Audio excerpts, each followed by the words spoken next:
Hey Seth, I'm Mark Harris. I work at Pixar Animation Studios and I will be critiquing our work. So let's take a look.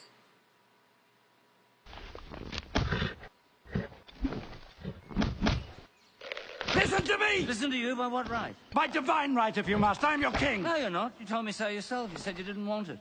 Why should I waste my time listening? Because I have a right to be. I have a voice! Cool. So here I think overall I want to hit what it means to be really clear about your character's motivations and attitudes. So let's kind of dissect what we have going on here. We start off good. We have a king and we have a horse that's looking down. Attitude-wise, I'd say that the horse looks a little scared. And that's because we see white above the eye. So if we had more of a relaxed look, this might play to what you're going for. And it seems to be that you have a king that is feeling very proud right now, and then he's trying to control his horse. His horse gets a little irritated. This is a strong attitude here. And he's trying harder and harder to get his horse to do something. So we have one character trying to control the other. So let's work with that basis in mind. Like I said, this part works out well. Why does the horse not want to move? Is he lazy? Is he already irritated? I think in the first attitude of the horse, we need to say what that is. I almost feel like either sleepy or this look right here of disdain could be something that we would show a little earlier on. Now we also, since we're going through him trying to get, the king trying to get his attention, kind of have the horse address the king somewhat early here. Right here about, a fifth of the way through your shot. And as we progress, he looks away, and then he comes back, and then he looks away again, the horse, here, and then he looks towards again, and then he hits the horse, and then he finally goes off. Okay, so we're going back and forth with the horse's attention towards the character, and I think that's something that we can build up a little bit more. Perhaps at the beginning he doesn't really look so fast, and finally when the horse is into the conversation, he commits to this nice little section that you have here. I'm your king. No, you're not. You told me so yourself. You said you didn't want it. That right there. So I feel like in the beginning, you keep the horse looking this way.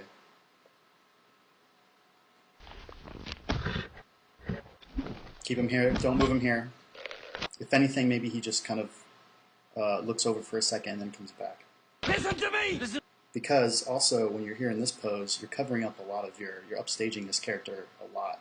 And if he was more in this area while talking, the horse, it'd free that up and be a little more clear. Listen to you? By what right? By divine... Here, the horse's attitude is not clear here as well. He has a one white eye and one black eye, and this is mainly the way that you have it bent. You might want to keep these a little more consistent. Perhaps you do something like one eye,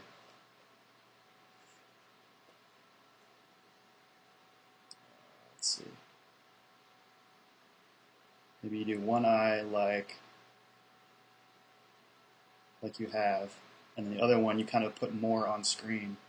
You kind of have it up in the corner. Even though he's not actually looking at him, screen space wise it'll feel a little better. Yeah. Right, if you must. I'm your king. No, you're not. You told me so yourself. You said you didn't want it.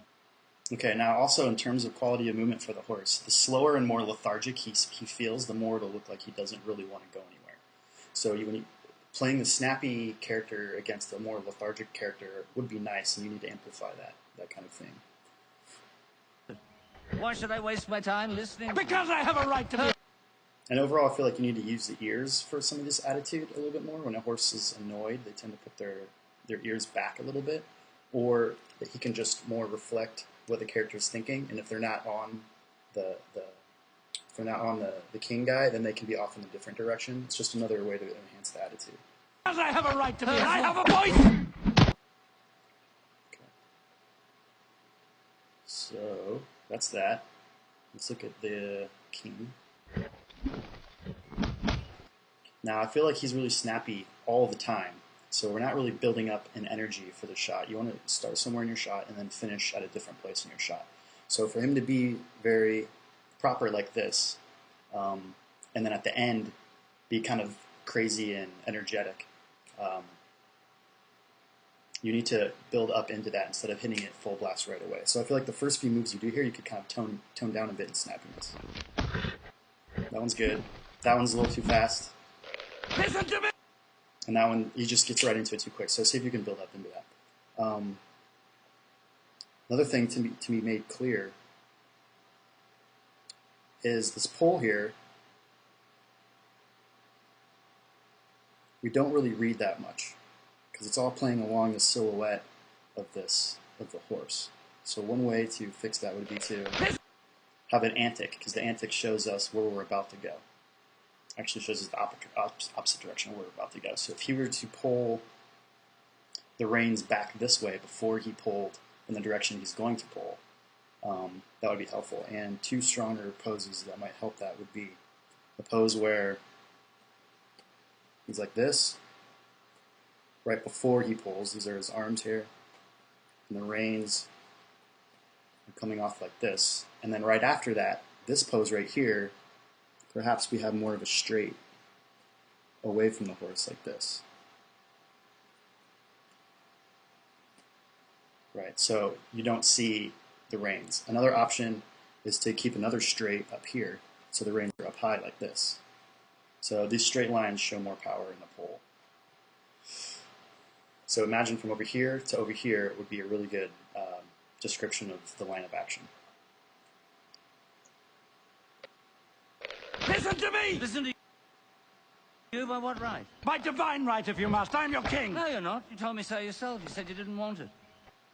Now here, his attitude, he's thinking about it. He feels like he's looking at the audience here, and I think this is usually kind of weird. You don't want to look directly at the audience. And so I think overall you just need to pull this pupil off to the left just a little bit. That'll be a little bit clearer.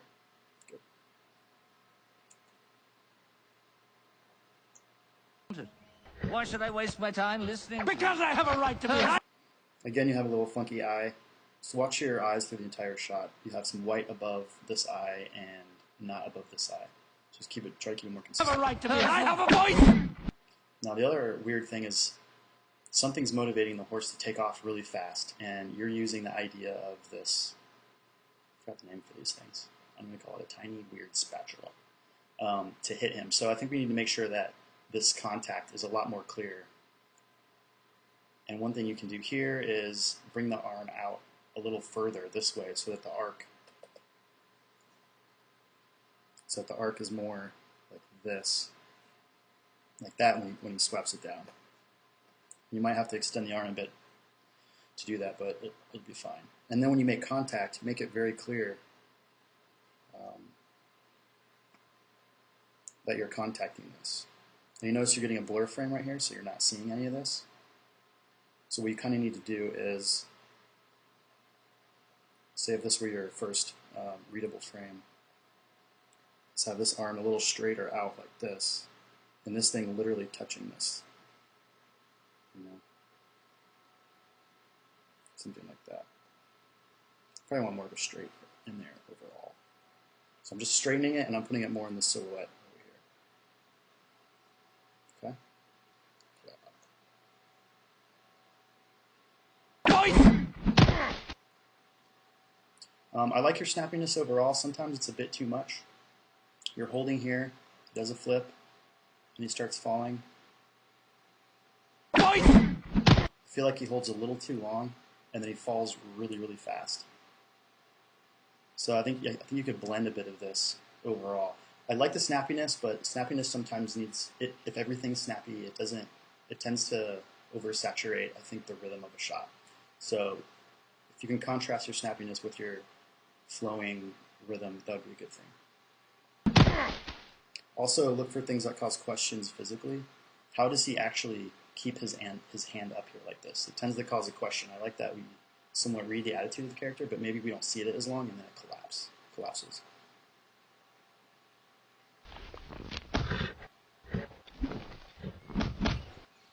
Listen to me! Listen to you by what right? By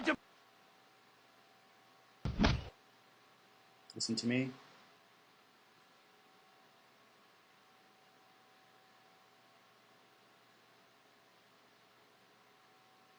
Why should I waste my time listening? Because I have a right to be. I have a voice.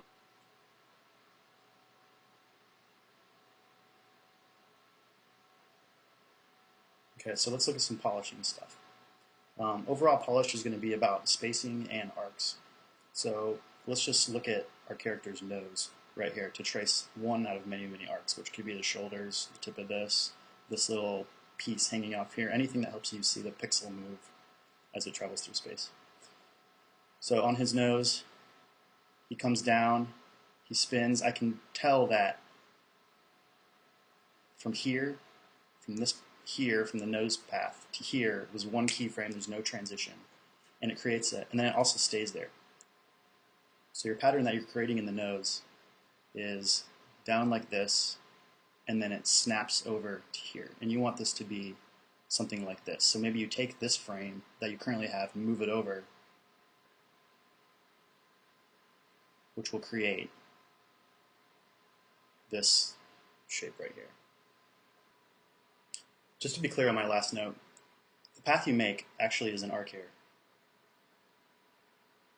that does something similar, but your spacing on this arc snaps to the one side. So you've got like tick, tick, tick, and then way over here all of a sudden. So although it somewhat moves on an arc, it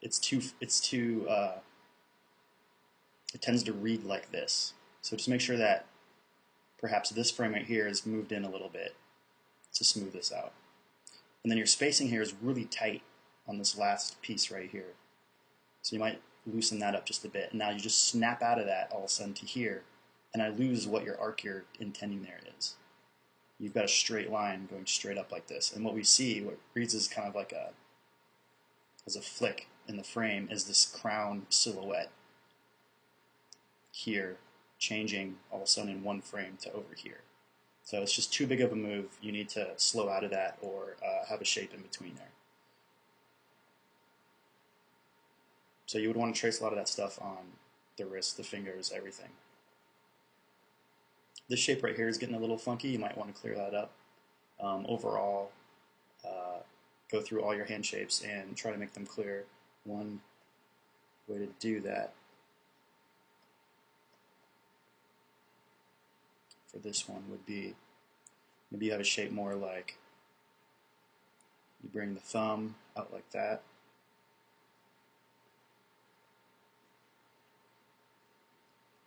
Something like this.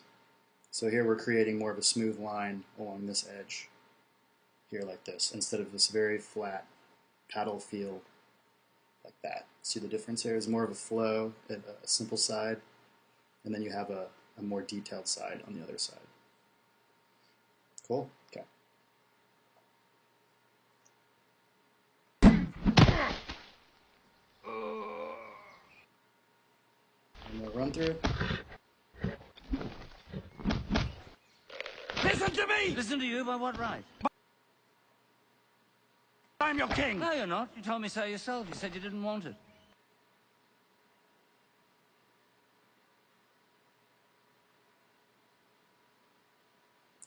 In terms of weight, I feel like the snapper you are with the horse, the less believable I think his weight is. And to really make something feel heavy, you have to make sure that it has long sweeping arcs. So given the horse, you're not going to have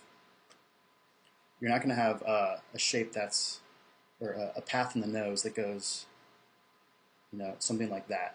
Notice here, there's not much of a loop to that. He'll feel heavier if you do sweeping arcs like that in the head. It takes longer for something to change directions the heavier that it is. So unless it's, unless he's super light or he's super, super strong, you're not going to have a real tight path like that. So try to keep these head arcs like really loopy in this area. Yourself, you said you didn't want it. Why should I waste my time listening? Because I have... And then overall, if you just watch the body on the shot, the body of the horse doesn't tend to move much. Now when he does that boom, boom, and he hits him, he hits him on the body, it might be nice just to have a little shoulder movement, maybe flicking forward or something to indicate how hard that guy's moving into, or how hard he's kicking into his body. Listen to me. And then perhaps a little bit on the saddle could be good too. Overall, your character doesn't want to go anywhere, so instead of when he does actually move, if you were to actually have him take steps backwards the course overall, that might indicate exactly the opposite of what the king wants to do. So that could be a good indication of attitude as well and purpose. You said you didn't want it. Why should I waste my time? There, he takes a step forward. That could have been a step back, more in the direction of his attitude. But the other thing is you have to make the horse believable enough, because he doesn't move very fast in the entire shot, that he can take off as fast as he does. So instead of having it being very, very snappy, I'm going to suggest maybe he takes off at a more normal speed, but that the king just loses balance. I have a right to be. I have a voice. Or you need a lot larger antic for the horse before he takes off. So if you're going to play the snappiness, you have to show all that energy building. Slap. Okay, so maybe this right here that you have is a larger antic / we see it longer before he takes off. Maybe he backs up further as well. Maybe he comes more up on his haunches as well to build some of that energy for him to take off so fast. You just need to have those forces more consistent with the horse. More force being applied before he can actually take off like that. Cool. All right. Thanks for listening.